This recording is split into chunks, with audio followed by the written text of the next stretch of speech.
Hello everyone and welcome back to another Siedlce 2 video. Today I have a great one for you. We get 3 games in one. This is the semi-finals from FOB Arena Season 1 Division 2 between Stahlbrecher and Espresso. And yeah, but all of the games, or none of the games is very long. So the longest one is this first one with around 20 minutes-ish. So not particularly long. So we can just combine all of them into one video and hope that it's going to be a good one. Now, I'm not going to spend a lot of time talking about the decks in this one because that would be a little bit too much if we stop for our usual durations. I'm just going to show them for you so that you can see them. But yeah, this should be interesting ones. The fast ones, of course, mean that we get to see tactics that work really well. And the first one is 9th Panzer versus Kessel. Both on Vanguard, of course. Stahlbrecher always plays Vanguard. And yeah, without going into too much details on the decks, of course, the important thing here is that 9th Panzer for me is a very odd pick. This is what stands out for me because there's really no advantage that this division really offers here. On this map, you can't really control the center too much. You don't have a ton of 2k.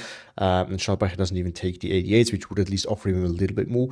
And on top of that, you also don't have anything for the closer ranges in these forest patches and between those forest patches that really sets this division apart. You have the looks, yeah, but that can be countered. You have the light armor for rushing, but Kessel counters that nicely as well. And a lot of divisions really can, so even if it was a first pick, I didn't really understand that one. But anyway, let's now start with the deployment. And down south we do have a nice push there happening, but he's not actually going super deep. It is a classical angle for a push here, but these are very defensively deployed, I would say. This is countered by a Marder over here. The Panzer, of course, which counters that light armor super well, although it's not actually going very far forward. What's that? 87 AT rifle. I forgot. I've checked out the decks, but I already forgot part of it. And some Brandenburger, so this area will be hard to contest for Stahlbrecher, of course. Stahlbrecher at a massive disadvantage here when it comes to CQC, so this is where Espresso is going to cause quite a lot of problem for Stahlbrecher. This is why it put so much emphasis on 9th Panzer not having any clear advantages over here. Because at the end of the day, you can definitely dominate in the open and win with this map, but it is surprisingly CQC heavy, or at least close mid-range heavy, as it has to fight through these forest patches. You can fight, across some of these open areas. And 9th doesn't really have that many advantages over there in the open areas, whereas, Kessel has at least advantages in the CQC. But anyway, moving on. For the center, we do have just something over here to cover it off. So more defensive deployments over there. Defensive deployment over here in the church tower. Nothing special there. No big offensive on Stahlbrecher's side either over there. For the center, he tries to get in here, which is a pretty classical move, trying to secure this flag off. This can actually pressure that flag over there as well. And then he moves a little bit more aggressively into there, which is countered by a very defensive deployment by Espresso. He's not actually contesting that super well. Now, Espresso is actually pushing hard up north. Not something we see very often. We do see a T-rifle rushes by the looks of it. MG42, quite a few Marders, 2 of them Stu, and an 88 early on as well. So this is where the main push is going to come. But a lot of armor and AT, not a whole lot of infantry. Now, of course, the infantry is strong that, Kessel gets, and we also have to remember that Stahlbrecher's division is kind of known for being a little bit on the rushiest side of things. So it makes a lot of sense for him to go that way. And yeah, let's just start the game and see what we can get there.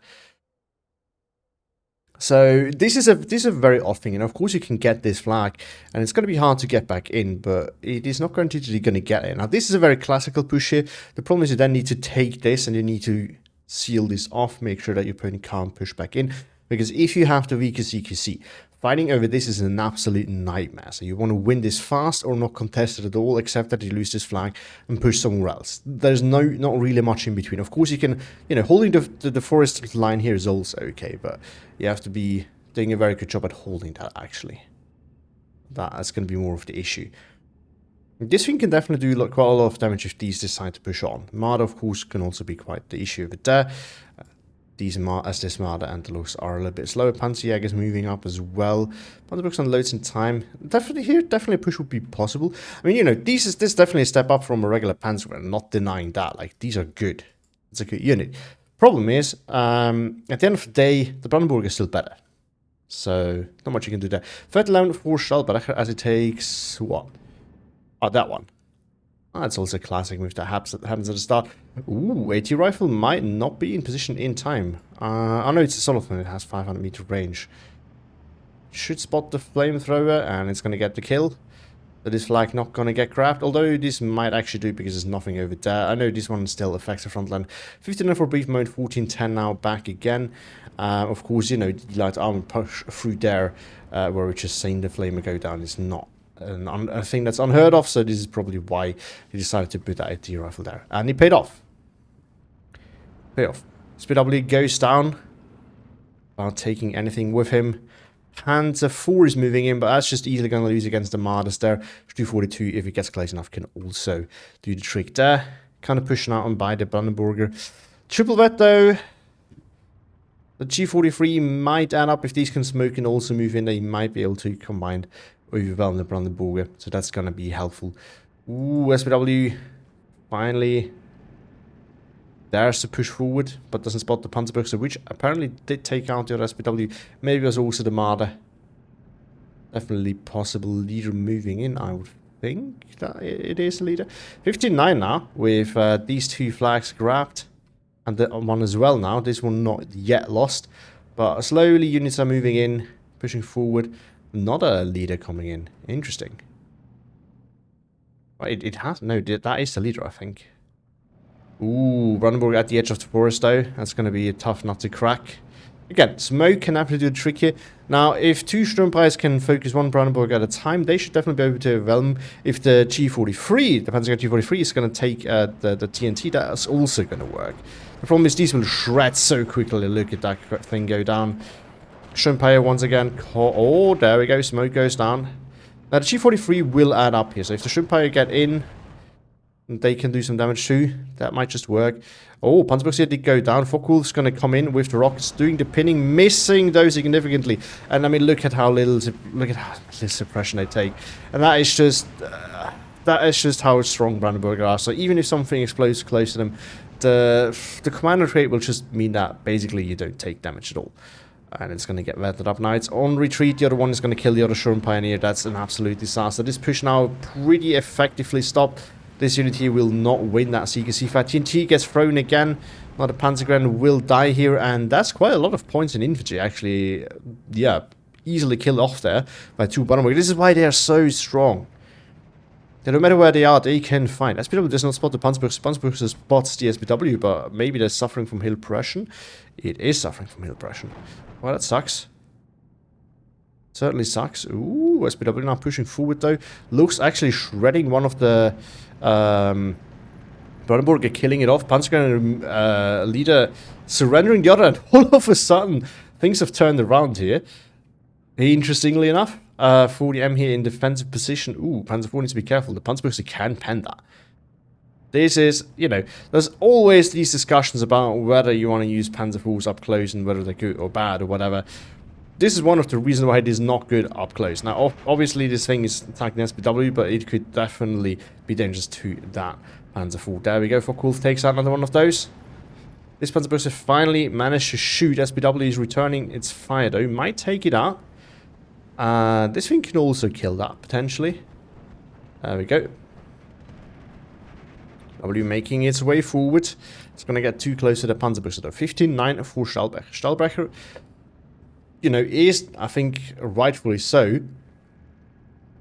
considered a very strong player with his Vanguard income. The question is just, can he really follow this up?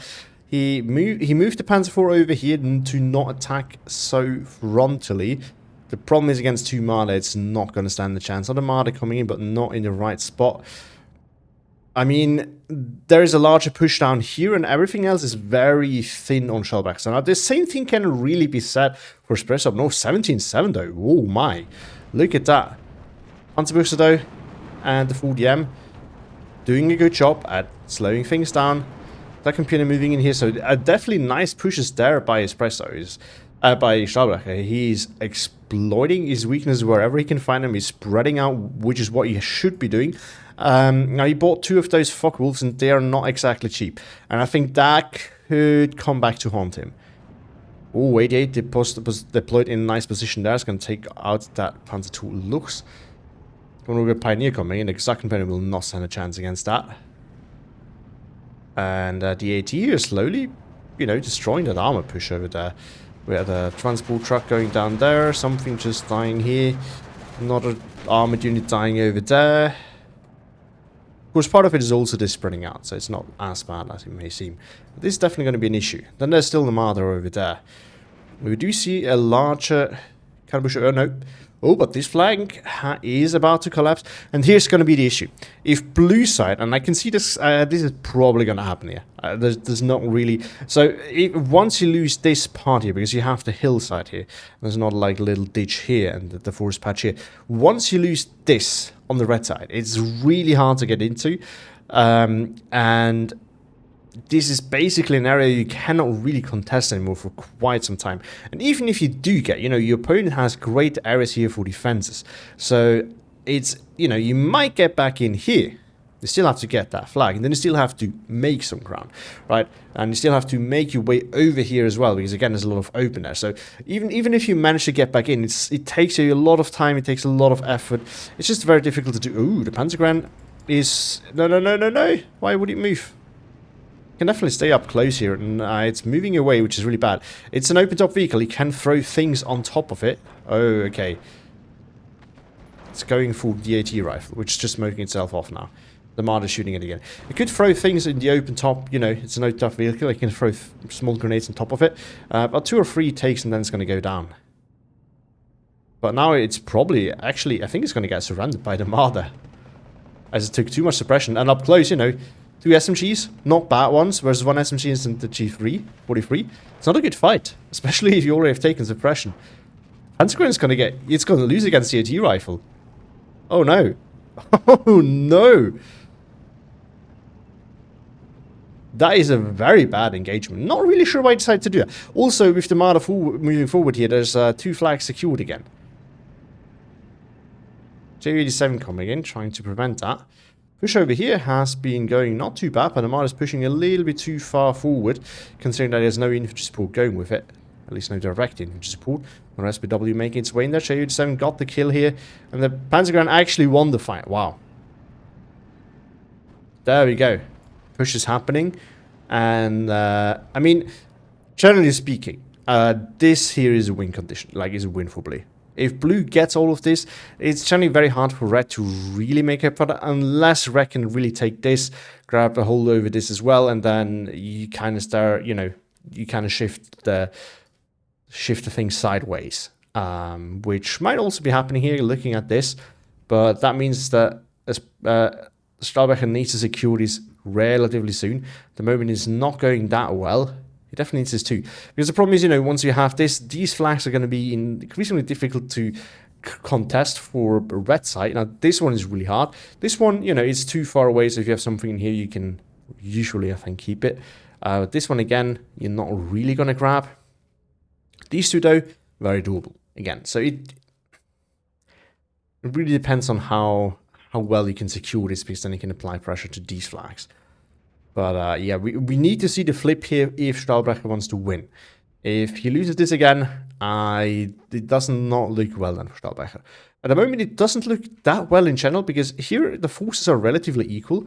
Up here, of course, they are in favor of Espresso very, very clearly. Now, there's still the Air Force, but again, these are expensive planes, and I think that could be a problem in the long run for Stahlbrecher. The dig got in though. I'm surprised that the 88 didn't shoot at them. So apparently didn't spot it. SPW here doing a lot of damage once again. No AT rifles over here. Panzer's Red coming in 2 of those. But they're going to take their time. But a large push here with armor and everything has been completely dismantled. So that is quite the issue there. Not a rocket strike coming in over here. Not really sure how much that's going to do. Not a whole lot. 88 has been in a bad position in the force, so he can't really do much. Ooh, but look at that. The front line is not looking very good for Stahlbrecher. We're about 10 minutes in, and Espresso has finally equaled out. He is down quite a bit of tickets, so considering that it's a mirror income, that could be an issue. Stahlbrecher mounting another attack down south. And I think this is one of those cases where, you know, So sometimes you have to know when to do what. Sometimes losing an attack getting fought off can mean it is worth trying it again. But you also have to have a bit of feeling for how much defense your opponent has, how much you can realistically get for them push. This push is going to net him this flag right here, and that's about it. And the 88 can also cover this off a little bit. So you have to be realistic. Oh, 88 takes out the guerrilla. That's huge. Guerrilla cannot take out the 88. So you have to be realistic about your chances here. This is quite a large investment over here, and this is for only one flag. It's not very realistic that it's going to get more than that. So again, you have to be realistic with what you can achieve. Very often it's just better to push somewhere else. Like this would definitely still, I think, offer opportunities for a push, or try to secure this properly. Make sure they get not fought off here completely, which seems to be the case. Ooh, the Panzer forces are falling back though. But the Marder gets stuck on the infantry. You could definitely take out those Panzer forces. That would be huge, as that would be another angle for Espresso to get back in. There we go. AT has already been put into place. Defensive, Panzergrens coming in. Now we do see the first Focke-Wulf on the Stahlbrecher side. I think he was trying to go for the Marder, but died now anyway. And all of a sudden, this collapsing, the push continues on. It's gonna for sure grab this flag. This one will be grabbed back as well, I would assume. This one, he might get to keep as well. I don't think it's gonna keep that one though. That's probably not gonna happen, but still. That's 2 flags. I think that Espresso's gonna lose realistically. Espresso's gonna get it realistically. He's gonna lose that one again, but that's a small price to pay. Oh, and this one again. Ooh, 12-12. Panzer IV versus 88. 88 has missed one shot. If the Panzer IV can take it out, it would be huge. Ooh, the 88 might actually gonna die. Looks like, we didn't expect that, but it looks like this might actually work. Now the issue is there's 2 Panzerschrecks in here. And another one coming in. And, you cannot fault Stahlbrecher for pushing units in there. I don't think he expects 3 Panzerschrecks to be there. But it just so happens that they're there, and that's going to be a massive issue for him. Now, Stück 4 is also very huge here, because it comes to Panzerjäger so nice. There's 10mm of armor that the Stück 4 has on top of the 9mm of penetrant of the Panzerjäger still makes it considerably more difficult for the Panzerjäger to panic, and considering that it has a very high rate of fire, this really matters, as the Stück 4 can very easily get taken out. Or as they can very easily take out tanks, but not necessarily Stück 4. Panzergren G43 will lose against the Hegi, and that's a 10-point uptrade there for Espresso. That's huge. Focke-Wulf this time finally gets fought off. Hegi Vidash trying to push through though, gets stopped by the Panzergren. The Panzer IVs are spotting the looks, I would assume. Hegi now pushing forward over here. 13-11 for Stahlbrecher. Still somehow this man is doing miracles right here. Look at that. Look at that. I mean, it's going, I'd say, relatively poorly for him. And he's losing around the left and right. Yet somehow he manages to get the third line. He's definitely getting outrated too. 287 trying to get in, get stopped, get as well.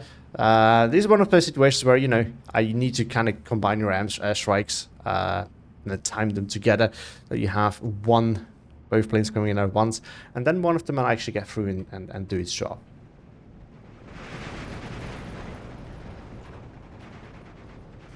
Ooh, 40M taking some damage by the looks there. Panzerschreck again in the perfect position though, so I'm not really sure what Stahlbrecher's plan here is, but he's definitely not using his infantry very well. And there we go, another Focke-Wulf getting forced off.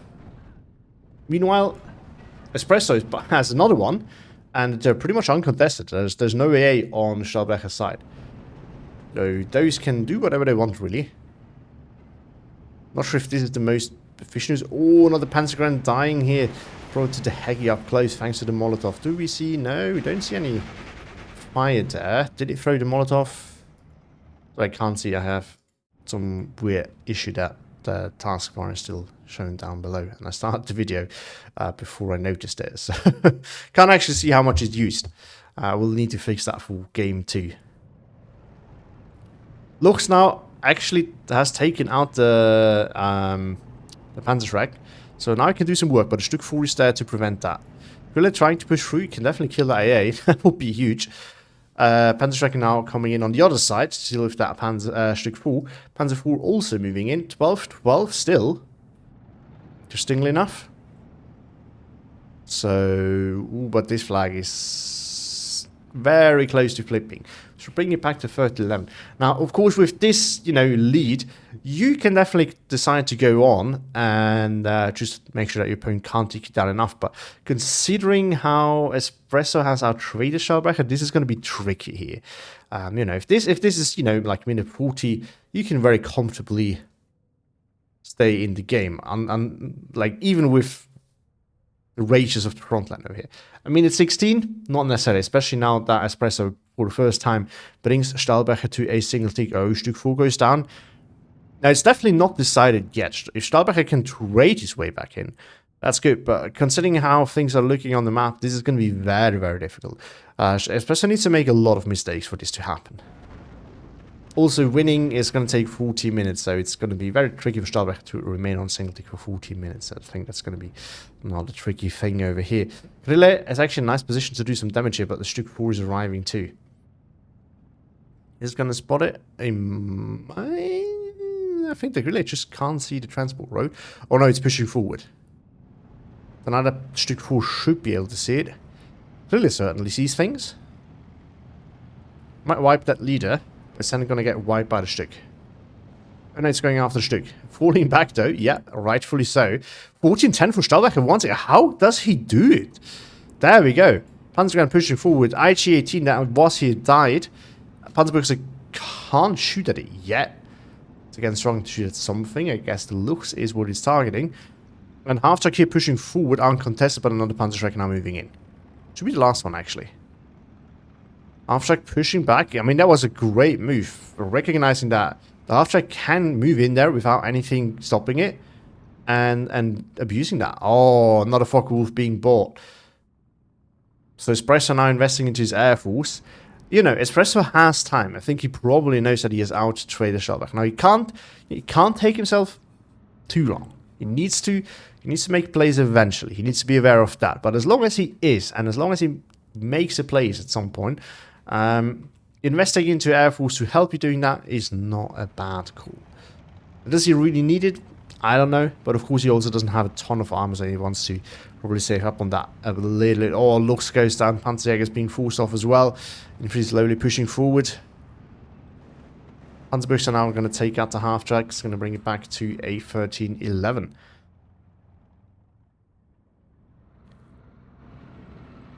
No, still 14-10. What did he grab now? Oh, he got that one again. More Sturmpires coming in. That's quite the investment to deal with just one Brandenburger Pioneer, which is not going to be alone for too much longer as well. More Brandenburger coming in. I mean, of course, the pushing power from Espresso at the moment is limited since in Beef he only has Hegis and Brandenburger, and he has so far mostly used the Hegis by the looks of it. But once he brings out more Brandenburger, yes, some of them, definitely, that should be no issue whatsoever. From Pyro as Hegi, I would love to see that fight, but I guess we're not going to see it just yet. Another Pack 40 moving into position. The Panzer 4 here proves to be a little bit of a challenge. Ferdinand for Espresso, once again, he retakes this flag. He's taking the center over here. MG42 from Weiss to fight off the Hegi though. Panzer 4 wears a Stück 4, which spots the Panzerjäger, I would assume.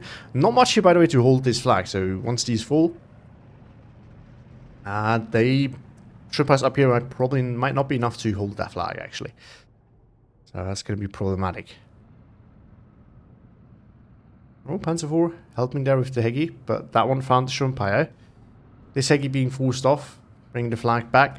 Cherry 7 coming in for a little emergency strike, just to do some pinning. Which, yeah, I can understand. It's probably not going to get it off. There we go, 88 stops that in time. And Brandenburger, oh, they're going to kill the Pack 40 over there. Meanwhile, Panzergren here being overwhelmed by the Brandenburger. Oh, JD7 actually goes down. So, Espresso about to take this position as well. 15-9 now for Espresso. Finally, the big breakthrough is happening that we were waiting for. He takes this flag, retakes that one, which is lost once again. It has taken another one and is immediately lost again. How did that? Wow, okay. 14-10 again. This flag retaken? Oh, this one probably came back for a brief moment and then was lost again. But still, Espresso now taking the lead. He's finally about to collapse Stahlbrecher entirely, and there comes another wave of airstrikes, which I think is going to take about all what's left on Espresso's side, on Stahlbrecher's side. Why do I keep mixing them up? Jeez. But yeah, I can't imagine this going very well for Stahl. Oh, that looks painful. Guerrilla taken out, MG42 taken out, Pack 40 taken out. Clean surgical airstrikes, taking out key assets that just make it happen for Espresso, taking it to the 15-9 actually. We do see a desperate counterpush here in the center by Stahl, but at this point it's just nothing he can do anymore. I mean, he has been outtraded heavily, and Espresso hasn't really done that many crucial mistakes here that led him to lose fights that he should win. And I don't see Stahlbrecher coming back from that, really. Not at all, actually. I mean, Espresso's going to take another flag, but that's not going to save him. There's almost enough time for Espresso, even at the signal tick, to take Stahlbrecher down entirely, and he doesn't even need to do that. So even if Stahlbrecher decided, even if Espresso decided to just, you know, relax and chill for a little bit, he would win this. Funny enough. All 50 mil has been called in as well, and Espresso is really good with those. So this is very scary. So this is one of the things, if your opponent has this and you don't, the worst thing that you can do is let things get stale, because your opponent has time to microdose. Otherwise, you know, if you can pressure your opponent enough in the not enough areas, he has to decide. Does he want to focus on one area to really use those properly, or does he not micro them and then not use them? But if you give him time to use them, which, considering how Espresso's position is looking like at the moment, Espresso can take the time. He's not going to lose anything for that, or not anything of value at least. Maybe a flag, but who cares? He's still going to have the single tick. So that is incredibly dangerous. And there we go. Espresso surrenders. Stahlbrecher surrenders. Sorry, Espresso taking the win with about 1,000 points upgrade after just 22 minutes. That's pretty strong. We've definitely seen that. We felt that. Pretty clearly dominated. I think it's one of those cases where Espresso was just pushing. Espresso was comfortable defending. He put down a good defense that just slowed Stahlbrecher down and wore him down eventually after some time. You know, those are great defensive plays actually. At the end of the day, if you know the opponent's going to be very aggressive, you can accept that you lose some flags. You just need to make sure that you can actually trade up during that time. Make sure that your opponent loses a lot of points to the point where, as we've seen, his front lines will eventually crumble. Just make your defense really tough to get through. And then, of course, Stahlbrecher made the crucial mistake of just desperately trying to push through the area he was already stopped at. This is usually, you know, if your opponent stops your push, this is a sign that he's investing there. And this is usually not a good sign, because this is not the area where you want to re-attack usually. As I said, there's times where this works, but you need to know when this is, and this definitely wasn't the time. It's one of those cases where you probably better attack somewhere else. Either way, we do have, in terms of kills, SW, but only attack rifle, AT rifles, that's not fantastic. Panzer 40 did some work. We do see a few units doing a little bit. Air Force definitely didn't pay off. He killed some of these things, but they were not holding him back that hard. So I think they were just a bad investment for the most part, really. And there we go. AT rifle here paying off big time. Marder paying off well. Stu 42, actually not that much. A little bit. Brandenburger being Brandenburger, no question there. Ooh, the 40M did good work too. The 88, of course, as well. Panzer 4 actually doing quite some killing over there. Brandenburger, and then of course the Air Force. I mean, Espresso's Air Force actually really paid off. 40M actually killed 2 armor pieces. Wow. Did not expect that. But yeah, great game. Moving on to game 2, where we have Stahlbrecher playing 9 Cav and Espresso playing 26 Panzer. Both again on Vanguard. They come again. Stahlbrecher always plays Vanguard. I didn't know that Espresso was such a huge fan of Vanguard, but maybe he's, or maybe just decided that in order to win against Stahlbrecher, he needs to play Vanguard as well, because definitely Stahlbrecher is a very dangerous opponent with his Vanguard. So have to be very careful about him shredding you with it. And yeah, so this one is going to be interesting, I think. First of all, we have Tannenberg once again. Ninekov being played, which is incredibly strong, but 26 Panzer is definitely a division that is usually banned on these kind of maps as well, and rightfully so. Now, interestingly enough, 26 actually has CQC because it has a big infantry tab to maybe survive the center. So this could actually work. And of course, you do know it has a range advantage, although he does not bring that much to K in this case. And, Espresso also got the side where he can actually use that. So that could be significant. But what's also very important here is, of course, that Stahlbrecher, on the other hand, has his Valentines, which, 26 is good because it has some good, efficient armor. But this is very well countered by the Valentines. Now, the important thing is going to be, of course, that Stahlbrecher has a little bit, it takes a little bit longer for his strong mid-range tank to arrive. At the same time, though, he has some fast tools that can make that work, which we're going to see in the deployment. So down south, he's pushing forward with the Nagasaki Maxim again, and some Osnats and Osnats Saperi. So he's trying to get in here a little bit more aggressively. He's definitely trying to get to this flag too. And of course, another push happening in here. This could potentially be an issue. Now, as you can see, going to the center on Espresso's side, on the other side, actually defense over there, interesting. And over here, very lightly deployed, just some flamers in there, machine gun, Panzer cannon security is off. So this could be an issue considering the armor here. So Espresso's no armor here whatsoever. In the center, we also see some Osnat Saperi, Kazaki PPSH, and the leader, and I think that could be the one that also has some PPSHs, so that could be the one that actually can fight. Come in the center too, should definitely overwhelm the Zbuczyn, I would think, as a whole. But in the town, we also see a push there with, again, just flamers, Maxims, and then some Osnats Saperi. Same thing here, not a whole lot of things, but the Osnats themselves can be a bit of an issue because the armor, of course, needs to push past them without dying. There can be some issues. Valentine should arrive relatively slowly. On the other side, Recon, and then Flamers, Stostrup, a little bit of infantry, and then Panzer 3s, and of course the Gepards. So I think Espresso is very much afraid of the L2. So this deployment is very odd because, of course, infantry is important to stop 9K's early push, because the fast tools that 9K can bring is infantry.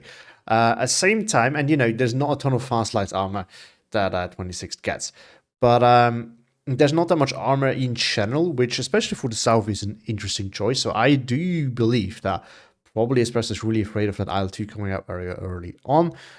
Also, this is probably why he brings those Gepards over there, so that, Stahlbrecher can't actually go after that Panzer 3 Seraph with the IL-2. And there we go.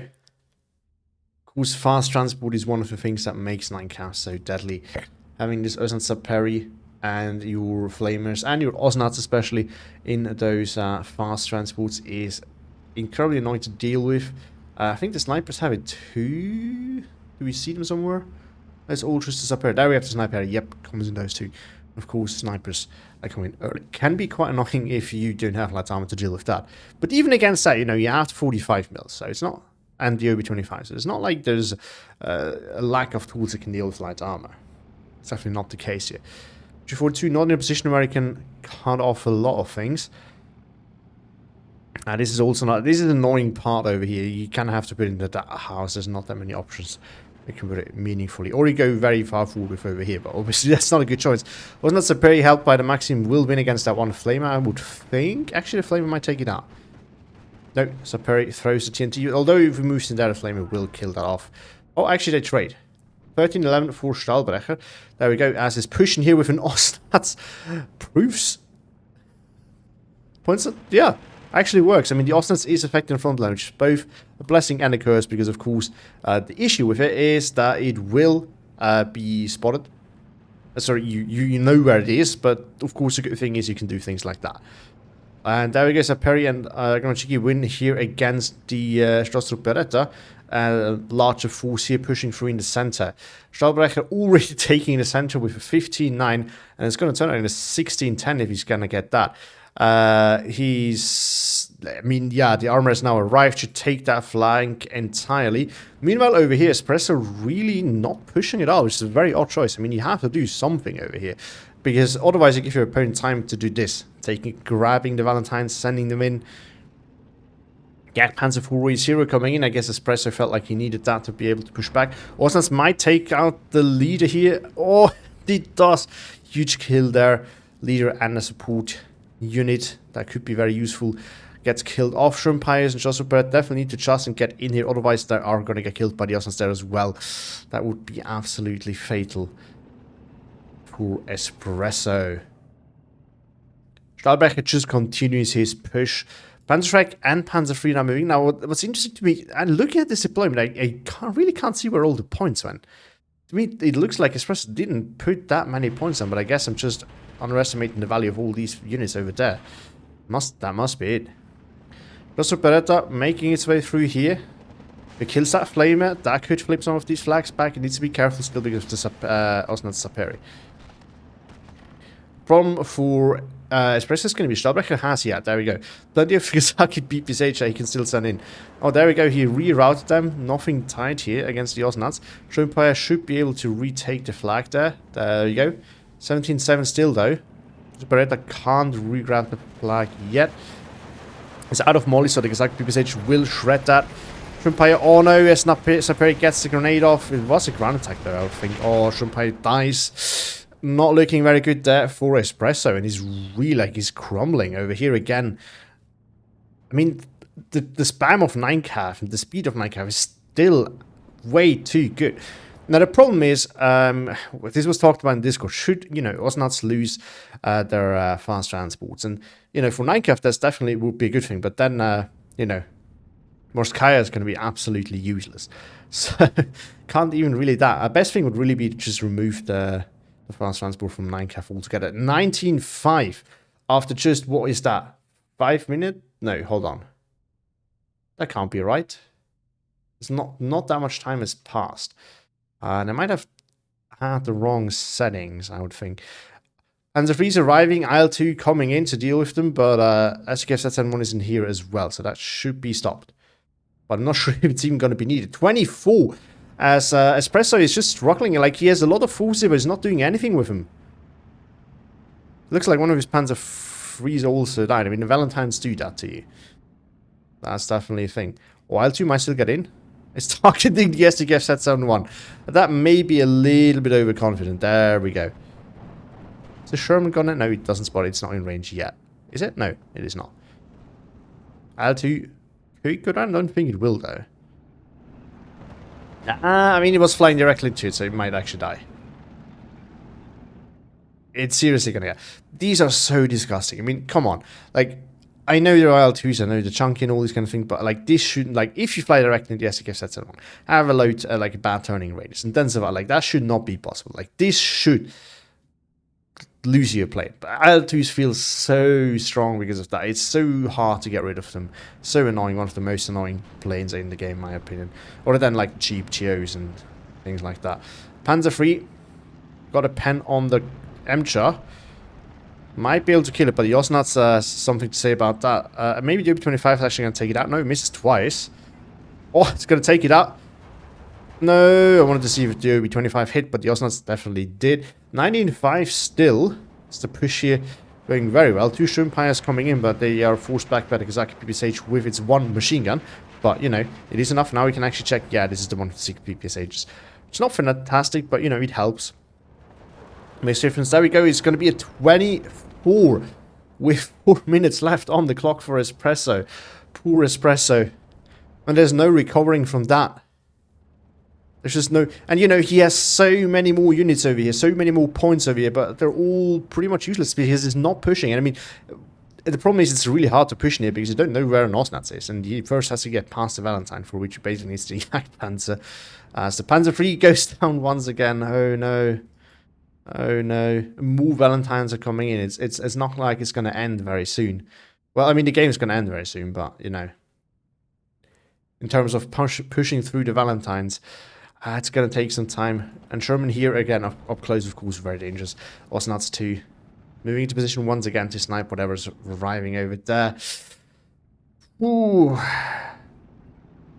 I would be... Yeah, I mean, this is why you ban Nightcath, everyone. Ban Nightcath. And Stahlbrecher plays it perfectly. He's pushing in just right spots. He got in everywhere he needed to. He got in here. He got in here. He managed to push through there.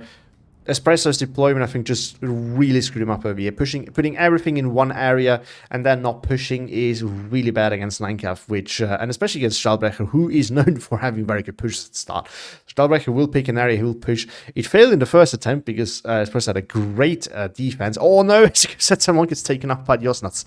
Yikes. And Espresso surrenders, rightfully so. And if you look at the trades, yes, Espresso's definitely been outrated. I mean, for 7 minutes only, 400 points difference. Oh, actually, it's not quite that. It's like 350. It is significant. Like, that's not a little bit. That will add up. You know, that's almost 1,000 points we saw in the last game if you continue like that for the whole 22 minutes that we had in the last game. So...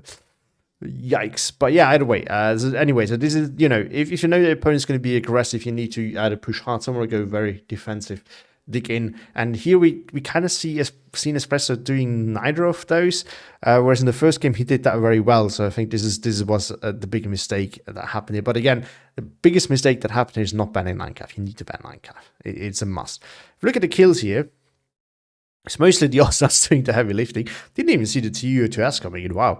Because like PPSH doing some work. But it's, look at the kills that the Osnuts get. Look at that one going. Wow. This one too. So that's just fantastic. And over here, not that many kills. You know, some of these units got some good kills, but it didn't really matter all that much at the end of the day. Wow. Yeah. What an absolute slaughter. And I think that sets up nicely for game 3, which, since this is best of 3 only, since it's semi-finals, this will be the deciding game. We're going to see who of those two great players is going to make it into the finals. So far, we have seen 2 very decisive games, and I can already tell you that this is, of course, the reason why we do all 3 in 1. The next one is also going to be very fast and decisive. And yeah, let's get into that. And here we are with game 3, and I actually have not looked at the decks for this one, so we're just going to have to go in here blind. And so this one is interesting. We have 8Cath versus 101st. Both those are very odd picks here. Now, I've seen 8Cath on this map before, so maybe it's actually good for this map, but personally, I wouldn't know why. I mean, you have some CQC and fight over this, but you have a lack of armor that is quite severe, since, you know, in some of these areas you need some close range armors. And yeah, I don't know. Maybe it's actually good. Maybe some of you should, if someone knows, let me know in the comments why. Now, this is a very odd matchup because 101st here is not, you know, it's a very odd pick. I hope it was not a first pick, because that is not a good first pick. But it's also an odd counter pick here, because your infantry is, I would say, you know, you pay a hefty up price for them having bazookas, which you don't actually need in this match. He actually brought them. No, he did. And at the same time, your CQC is limited and expensive, whereas I think 8Cath still has more at the end of the day. So that is a very odd thing. Also, 8Cath, well, the AA is okay. It's not phenomenal, but it's not as easy to air spam as some other divisions, so I'm not really sure about that. And it has AT, so the Shermans should not be as powerful as they usually are. At the same time, I do see some interesting things in deployment. We do see a lot of these R1, and they can be really great to annoy your opponent if he doesn't have a lot of AT. But, you know, 101st is not necessarily the division I would use those against, because there's bazookas about everywhere, and you have the M3 guns too, which we see down south. So down south, you only have one M3 gun, which, if that actually grabs that flag, it's going to be hilarious. But generally speaking, red gets his flag first, pushing in here. And in return, blue takes this one. Although red can put things like right here and actually get to keep the flag, unless blue has something here to prevent that. But red again can put something here to deal with that. So that's kind of how that goes. We have only M3 gun over here. Now, there's no response here by Espresso. Espresso just accepts to lose his flag. And honestly, that's the best thing that he can do here. You just have to accept it. Like, trying to push into here unless you're 100% faster than whatever your opponent has. Unless it's the case, you just don't want to bother. because it just loses a lot of units in the process. The slow push is the right thing here. Although I'm surprised it does not actually put anything over there, because losing this flag would be quite bad. And, you know, sometimes red tries to get into there. So this is an odd choice there for sure. But it's not actually happening. Stahlbrecher is going in a bit more aggressive over here. So he will know, and then he will push. But as it is right now, it's not very aggressive there. We do have some demolition groups, engineers, and heavy rifles. Some sort of support guns and a Sherman. For the center, we do see a classical push. He does not rush into it because he's not fast enough with his units, but going this way is a safer way and can still give you a good push over there. In the town, of course, this is where this infantry is very strong. Although this is also where Stahlbrecher's, where Espresso's infantry is powerful. Sherman there coming in as well. We do see some glider rifles, demolition group, AV rifles again.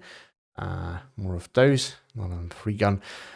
Over here in the center, we do see, this is where he deploys defensively. You do see a 47mm. These things are pretty good. Motor and an R1, another R1 over here. For the town itself, 2 round 2s is the right area for those to work. They're great against infantry too. Some Motor being Nicolari. Leader, of course, Kalarashi over here. Interesting. So very defensive once again by, never mind, he's pushing in here. Well, still rather defensive in nature. We do see defensive tools over here. Some more defensive tools over here. A little bit of infantry pushing this one, but not a whole lot. And then, of course, recon. And Stahlbrecher going, yeah, he's putting something over there. I don't know what it actually is. The converter guns. Okay, that's a good unit to put there. And then otherwise, try to get in here to hold that flag. Support over here, defensive over there. Just both players not super aggressive at the end of the day. Now, initially, I would think Espresso is definitely going to lose a flag since he's losing that one. And it's probably not going to take that one in return. Long term, though, I think this is about anyone's game, really. And it's not a super long one, so someone is clearly going to take the lead here very quickly. But I have no idea who it's going to be, because I don't really, like, I see issues with 101st in terms of efficiency. I think especially the Motor and Vento are the better, more efficient unit that Espresso gets, and that can be huge. At the same time, you know, he can get air spammed still. He doesn't have a lot of armor to support any infantry pushes. And 101st, you know, gets mobile artillery. The Romanians have super good artillery, but it, you know, if your opponent has priests, which I have not seen the deck, maybe he doesn't actually bring them. And I don't know how much it's going to bring you.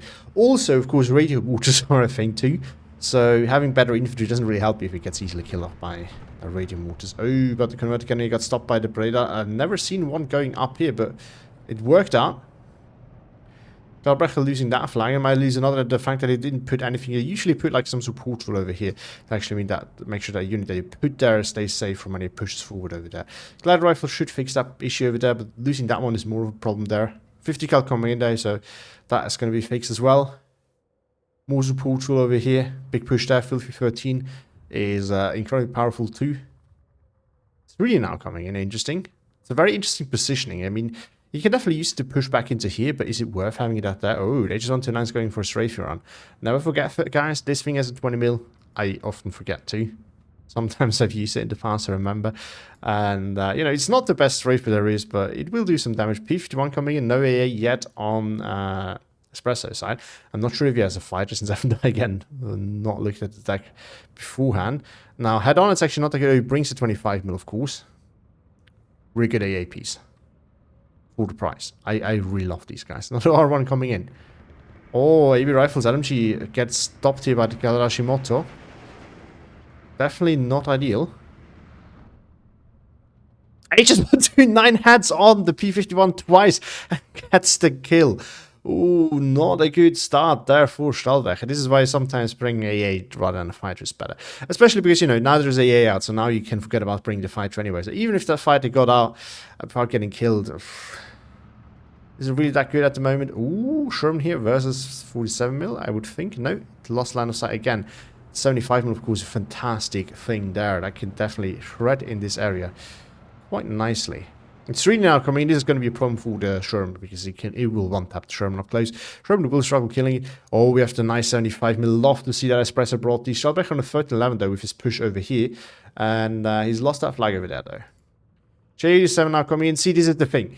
If Espresso, if Stahlbrecher brought AA instead of a fighter, this would not be happening right now. But he might lose the German. No, he's not going to lose it. But it's going to be quite damaged. Yeah, it's going to get one tapped by literally anything. Well, that can pen it, so not literally everything. Ooh, there we go. Push gets forced off by the Venator de Garda. Garda, yeah. Another one coming in. Flag actually re-grabbed. 30 for Espresso all of a sudden. He re-grabbed this flag. And still holding that one. Convert to 150 cal moving forward. Trying to get control back over there. 25 mil coming in up north as well. Now against the strong units of 101st, the 25 mil is not going to do. It's not going to stop P41, P47. It's not going to stop P51. That is fast and it's going to get in. At least if P51 tries to go that deep, yes. P51 going over here, not going to get stopped at all. So this is the weakness of the 25 mil, but at least for P51 fighter trying to, to provide air coverage from your planes, it can be enough, and of course recon is going to be deterred by it.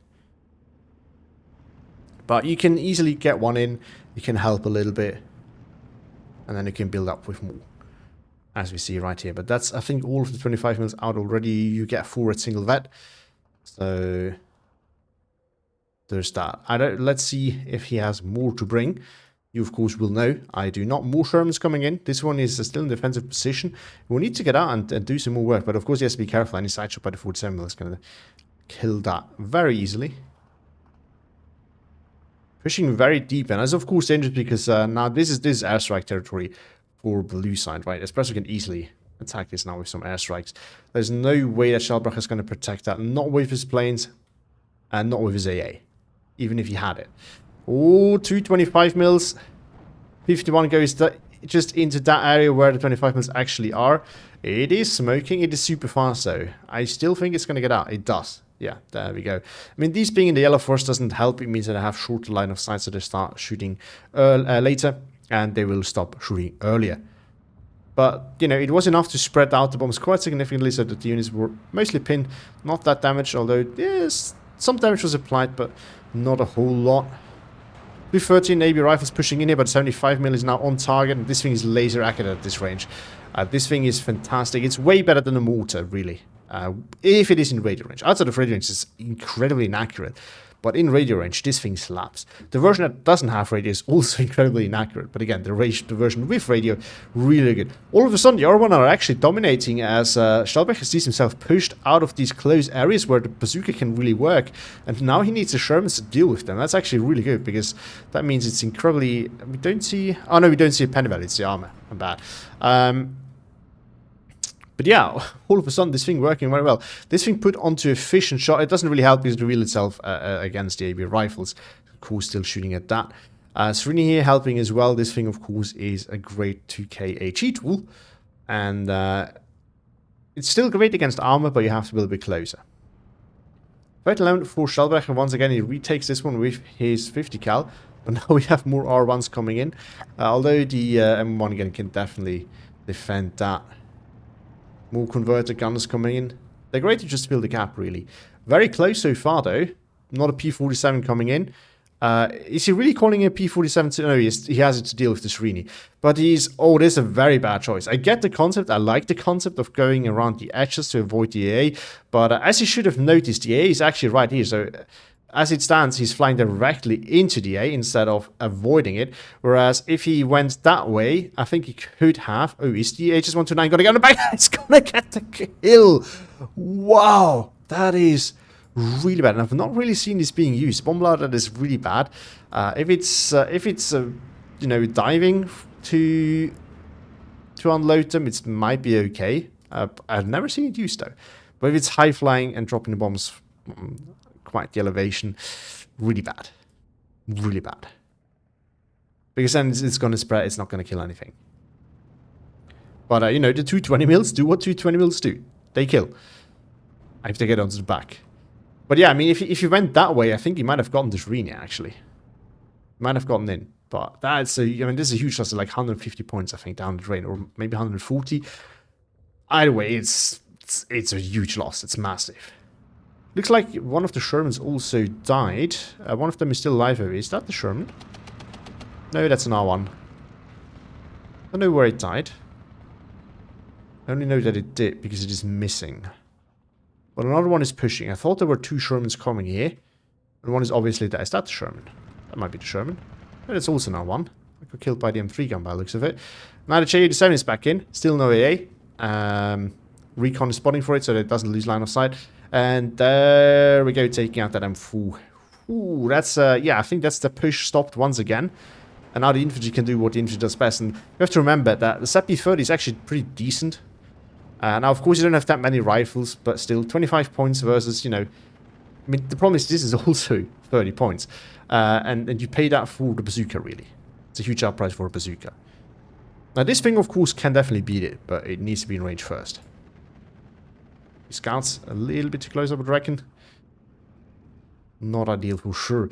Heads are now coming in too. I forgot. Yeah, you also have those. And they will counter the Sherman quite nicely. More 75 mils in up close. Nicely in radio range, this one not, but it is soon to be provided. Artillery observer moving in just for that. I love to see that. Espresso really using his tools at its best. We do see an M15 coming in, finally forcing off the HS-129, but it's really way too late. Again, if that would have been called in earlier, I think a lot of this could have been prevented. 81 with mortar with radio now on the counter battery GT, but it is not within radio range, so there's nothing to provide a radio for it. At this range, it's not that good. I mean, it's basically it's a regular 81 with mortar for all intents and purposes, so you really want to have that radio range there. Rifles LMG pushing here, not a little bit too close. P51 trying to get in again. But 25 mils have moved up, or at least one of them, so it's going to get stopped this time. Should still get up, I would think. These are very, very fast. Low resilience, so actually it's going to get quite some bursts off. No, it's going to survive. If those were upvetted by the leader, which is here, then I think that would have easily died there. But so far, nothing like that has happened. Still 12-12, so not many, you know, initial pushes, and then everything got kind of bogged down. But as it is right now, I think Espresso is about to gain the initiative here with pushing that, and I also think, you know, he has quite a few units on the field that I can see Stahlbrecher really struggling with. The artillery, of course, but also the Srini and the heads are over here. So I think Espresso has cleared an advantage. If you look on the map, he's definitely out trading too. I mean, Stahlbrecher lost 2 expensive planes, and the third one is basically useless at this point. You see 105 come in, M8s also come in as we have reached B phase. Two M7s coming in. Wow. I mean, in the long run, I can definitely do the trick. But he has quite some work to do here. Oh, ouch. 81 mil got killed by the... is it the 75 mil that did it? Or was the 100 mil shooting? I was going to say it's fully stocked, but it also has the ammo right next to it. So, light rifles get sniped by the Srini. Srini up here is very problematic now. And Stahlbrecher really doesn't have an answer to that other than artillery or planes. Or smoking it off, which is back to artillery, kind of. M8's rushing through here, probably going to get sniped by the Pak 38. I think Stahlbrecher is getting desperate. This is why we see these kind of pushes. And now Espresso decided it's time for him to actually counter push. J87 meanwhile up, no, takes out the Sherman 105, who could have really dominated over here, but that's that gone. And there's basically nothing left. Like with 12 minutes in, Stahlbrecher has nothing left on the front line, basically. Yeah, sure there's some units, but they're all about to die, really. Arashimoto shredding the EB rifles LMG with a little bit of help by Breda over there, but not that much. There we go. We see the surrender. This flag probably soon to flip as well. Glide rifles, they can't really defend that on their own. Srini actually moving up here. Interesting. Ammo is not going for it to fix the damage. Because, I mean, transmission damage means it's super slow. More counter battery now happening by the 105s. Very large spread though. Going to take it out, actually. It looks like it, but no, it's going to miss quite. It's going to attack him coming. This thing is also fantastic. It's also the Sherman shredder. Another flag grabbed. 1410 for Espresso. 59 is going to follow very soon with this flag collapsing. This one about to fall as well. And things not really looking all that much better here. It looks like Espresso is going to do to Stahlbrecher what Stahlbrecher did to Espresso in game 1. And Stahlbrecher is surrendering. It's quite early, but I mean, yeah, look at that. That's a new record in this series of 3. I think in terms of out trading to time duration, 13 minutes, and we've already see a almost 1,200 points difference here, 1,150 probably roughly. So really strong play there by Espresso. I mean, Stahlbrecher losing those planes early on, basically doomed here. There's really no recovering from that. And on the ground, he was not really trading that well as, again, Srini. Oh, that took out the Sherman. Okay, that would have one-tapped it anyway, so that wouldn't really have mattered that much. But yeah, and then you have the plane losses. Artillery was on 0.75. Those are really, really dangerous. One of them also took out the Sherman. Wow. On Stahlbrecher's side, 1M1 gun killed 2 R1s, so it's not really that good of a trade. Field 13 actually did the killing. Field 13 always delivers. I don't know what it is. On the other side, some Indians doing quite well. 47 doing well. Artillery doing the work. Mentor de Gara doing good. Another artillery piece. Ju-87 getting a ton of value. Srini doing the Srini thing. Just a lot of value achieved overall. So it's really hard to deal with that. And there we go. Great game by Espresso. This time again, going to the defense, and it worked very well for him. I mean, maybe that's just a recipe of how to win against Stahlbrecher. I don't know. But a great show of skill there by Espresso. And of course, we also got one great game by Stahlbrecher, really taking the lead there. And game one was actually, there was a really nice push to start too. So congratulations to Espresso to making it into the finals. Stahlbrecher will be playing Froblord for the 3rd place, and Espresso will be in the finals meeting Moorbrooke. And yeah, both those phenomenal players. I'm really curious actually to see who of those takes the win. My money would be on Moorbrooke, but Espresso has shown again just how strong he can be. So not so sure about that. Either way, congrats again. Thank you all for watching. Have a great day and see you all in the next one.